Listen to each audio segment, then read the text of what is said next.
sinaa qaqqabu sheekoo duduritti akkasini qabadee dhufe innis maali qocaa fi illeentii wajjin jiraachaa turan. Waliin jiraachaa turanii gaaf tokko fiigicha wal dorgommii waamame. Innaa waamaman kana ani qocaa wajjinan fiigicha kaaddaa jetteeti miira gadaantummaatiin tuffiidhaan dubbatte illeentiin.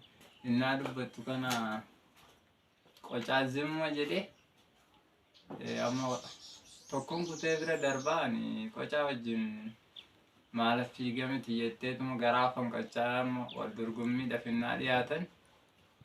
Qocaan sussukaatuma innaa deemu ishiin lama kuttee bira dabartee innaa kaattee ofirra garagartee innaa laaltu qocaa fageenya irraa jira.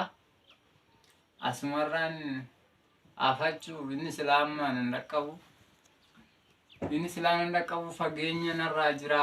Mukaalan ciisee egaa jettee ishii mukaala ciisee qocaan qaxxisaatuma bira darbee ishii riin achumatti hambisee qocaa wal dorgommii isaa mo'atee ishiin miira osoo kaachaa dandeessu nama tuffitti mo'amtee qocaan ishii mo'ee asumarraan namni nan ga'u namni amma koon ga'u jedhanii miira tuffiin nama laaluun hin beeka hojiin rabbii guddaadha waan ta'eef namni eenyumtu beektaa gochaa rabbii guddaadha nama caaluu danda'a.